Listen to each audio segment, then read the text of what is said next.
Cody let out a groan as he rolled over and grabbed at his incredibly sore head. Everything was pitch black, and his eyes were having a hard time adjusting to see anything. He couldn't even see if the aching spot on the back of his head was bleeding. He could feel liquid, but the entire ground around him was partially wet and sticky as well. Shit, only 2% battery left, he said into the darkness. He quickly turned on the light, hoping to figure out where he was. As he spun around in the area, he realized he was in some sort of a tunnel. How the hell did I get here? He muttered to himself out loud. Internally, he started wondering how he was going to get out. There was no indication of which way to go, so he just started walking. As he moved through the cold tunnel, he tried to think back on what happened. He left the bar after a few drinks and walked down the alley he took as a shortcut, and from there, all he remembers is waking up on the dank, sticky ground of this underground monstrosity. As he was trying to put the pieces together, he thought he heard a scratch on the walls. He spun around quickly, but nothing was there.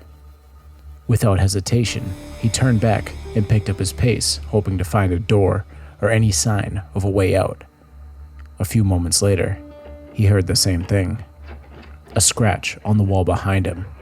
This time, it was faster, but still nothing there. At this point, before he was able to start moving again, his phone died. "Shit!" Cody yelled, as it echoed down through what seemed to be an endless tunnel. As he stood there, alone in the dark, the graze of a cold finger stroked the back of his neck. Cody took off running into the black void. Every few steps, he could hear a scratching on the wall behind him, getting closer and closer. Just then, he saw a bit of light creeping through a cracked door at the end of the tunnel, but something hit him on the back of the head, dropping him in a heap. Everything was blurry again, and this time he could feel the blood trickling out from the back of his skull.